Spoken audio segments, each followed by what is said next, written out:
माँ कोलर शांति से दिन मे मास 3 तारिख 2014 मसीहा शनिवार थिला। अधा दिनर ऑफिस सारी अपराह्न 4टारे गाँ को जीवाई निश्चिंत कली।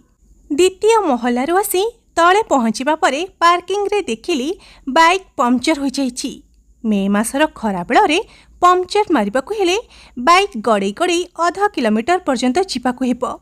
कौनसी उपाय न पाई प्रबल खरा सोते बाइक गड़ाई गड़ाई भोला भाई दुकान रे पहुँचली। सेतबेलकु देह सारा झाड़े जुड़ुबुड़ु हो सारी थाए। भोला भाई को पंक्चर लगेबाकु कही पड़िथिबा चेयर रे बसिगली। माँ अनेक थर फोन करी घर को जीवापाई कहूथाए। गाँ ठारू बेसी दूर न हेले भी प्रायतः 90 किलोमीटर दूर सहर रे मु चाकरी करुथाए। दीर्घ 1 मासरू अधिक हेब मु गाँ को जाई नाही।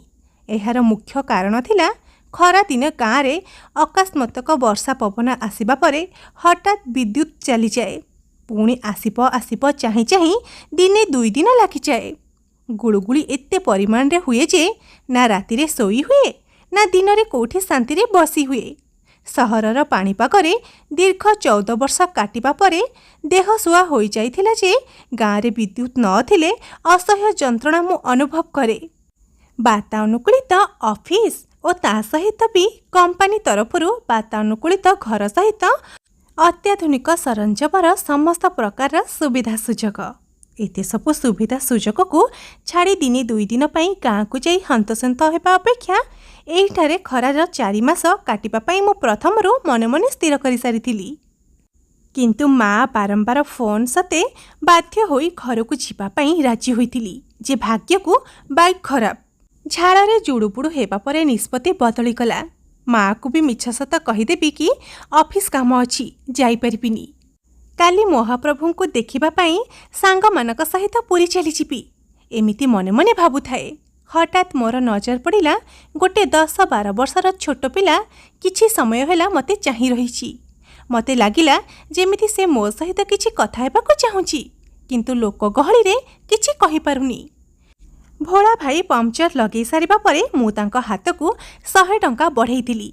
से 40 टंका रखी बड़का फेरई देले।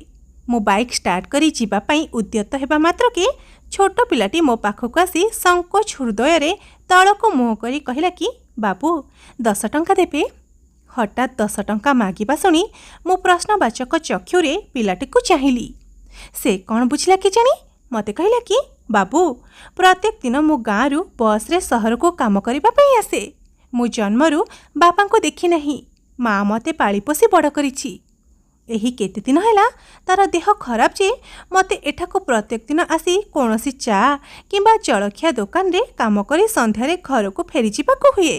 किंतु आज मते काम मिलिला नहीं कि घर को फेरिबा पई पैसाटे नहीं। मो माँ पाखरे रहिले तार देह जेते खराब होई थाउ ना काहेकि से सुख अनुभव करे। मु किछि न कही चुपचाप ता हाथ रे 10 टंका धरई देली। से मते आखिरे आखिरे कृतज्ञता जणई जीवापाई बाहरिला। पुनश्च मु ताको पछरु डाकी पचारिली दिन को केते मजूरी। से कहिला बाबू मु छोट पिलाटीए किए 80 टंका तो किए 90 टंका दिए। तार उत्तर सुनिबा भितरे मो पर्स खोली 70 टंका देई कहिली नेई जा माँ पाई औषध किणी नेबू। पिलाटी कहिला नाई भाई मोर आउ किछि पैसार आवश्यकता नहीं। मजूरी मिलिला नहीं बोली घर को जाई मार सेवा कले से टिके सुस्थ अनुभव करिबो। गतकाली मो औषध नेइथिली ओ आज सारा दिन माँ पाखरे रहिबी। माँ कौन केबे औषध रे भल होंती कि बाबू। एतिकी कहू कहू ता आखिरो 2 बुंदा लुह झरी पड़िला। मो आश्चर्य होई ताको पचारिली तो ना कौन। एहा भितरे बस आसी सारिथिला ओ चटापट बस रे चढ़ी सामान्य हसी कहूथिले कि गुल्लू।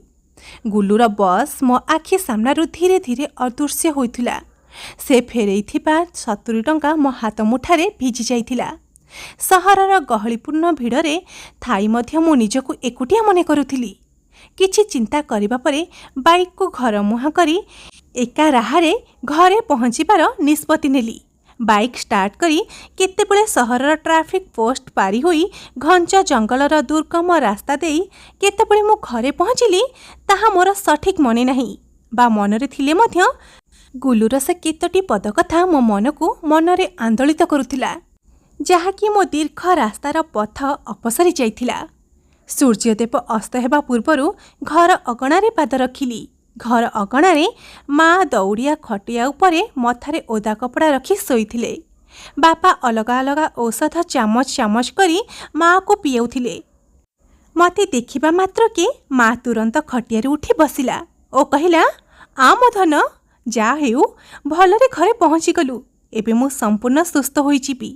ବାପା କହୁଥିଲେ, ତୋ ମା ଦେହ 1.5 ମାସ ହେଲାଣି ଖରାପ ହେଲାଣି, ହେଲେ ତୁ ମା କଥା ଶୁଣି ମନ ଦୁଃଖ କରିବୁ ବୋଲି ମୋତେ ରାଣ ନିୟମ ପକେଇ ତତେ ଜଣେଇବାକୁ ମନା କରୁଥିଲା। ସେଥିପାଇଁ କିଛି ନ କହି ମଧ୍ୟ 2 ମାସ ହେଲା ପ୍ରତ୍ୟେକ ଶନିବାର ଘରକୁ ଆସିବାକୁ କହେ, କିନ୍ତୁ ତୁ ଆସୁନା। ଯାହା ହେଉ ଏବେ ତୁ ଆସିଗଲୁ, ତୋ ମା ଦେହ ଭଲ ହୋଇଯିବ। ମୁଁ ନିଜ ଆଖି ଲୁହକୁ ସମ୍ଭାଳି ନ ପାରି ଦୌଡ଼ି ଦୌଡ଼ି ଯାଇ ମା କୋଳରେ ମଥା ରଖି କାନ୍ଦିଲି।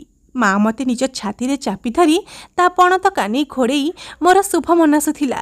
ମାଆର ଛାତିରେ ଚାପି ହୋଇ ମୁଁ ଯେଉଁ ସୁଖ ଅନୁଭବ କଲି, ସହରର ବାତାନୁକୂଳିତ ଘର ଓ ଅତ୍ୟାଧୁନିକ ସୁଖ ସୁବିଧା ଠାରୁ ଅନେକ ଶାନ୍ତି ମିଳିଲା। ପୁରୀ ନ ଯାଇ ମଧ୍ୟ ମହାପ୍ରଭୁଙ୍କର ଦର୍ଶନ ମୋତେ ମାଆର କୋଳରେ ମିଳିସାରିଥିଲା। କିଛି କ୍ଷଣ ମଧ୍ୟରେ ମାଆଠାରୁ ଅଲଗା ହେବା ମାତ୍ରକେ ବସ୍ର ଗେଟ୍ ପାଖରେ ଠିଆ ହୋଇଥିବା ହସ ହସ ଗୁଲୁର ଚେହେରା ମୋର ମନେ ପଡ଼ିଗଲା ଓ ମୁଁ ତାକୁ ମନେ ମନେ ଧନ୍ୟବାଦ ଦେଉଥିଲି। ଆଜି ମାତ୍ର 10 ଟଙ୍କା ବଦଳରେ ମାତୃତ୍ୱର ମମତା କ'ଣ ଓ ମା କୋଳର ଶାନ୍ତି କେତେ ମୁଁ ବୁଝିପାରିଥିଲି। ଶ୍ରୋତାବନ୍ଧୁମାନେ, ଆଜିର ଏହି କାହାଣୀଟିକୁ ନେଇ ଆପଣମାନଙ୍କର ମତାମତ କ'ଣ ମୋତେ ମୋ କମେଣ୍ଟ ବକ୍ସରେ କମେଣ୍ଟ କରି ନିଶ୍ଚିନ୍ତ ଜଣାନ୍ତୁ। ଆଶା କରୁଛି ଆଜିର ଏହି କାହାଣୀଟି ଆପଣମାନଙ୍କୁ ନିଶ୍ଚିନ୍ତ ଭାବରେ ପସନ୍ଦ ଆସିଥିବ। ଆଉ ପସନ୍ଦ ଆସିଥିଲେ ଭିଡ଼ିଓଟିକୁ ଲାଇକ୍, ସେୟାର ଆଉ ଚ୍ୟାନେଲକୁ ସବସ୍କ୍ରାଇବ୍ କରିବାକୁ ବିଲକୁଲ ବି ଭୁଲନ୍ତୁ ନାହିଁ। ତେବେ ଆଜି ପାଇଁ ରହୁଛି, ବାଏ। ପୁଣି ଦେଖାହେବା ଆଉ ଏକ ସୁନ୍ଦର କାହାଣୀ ସହିତ ଆଉ ଏକ ନୂଆ ଭିଡ଼ିଓରେ। Story written by Ramakanta Raut.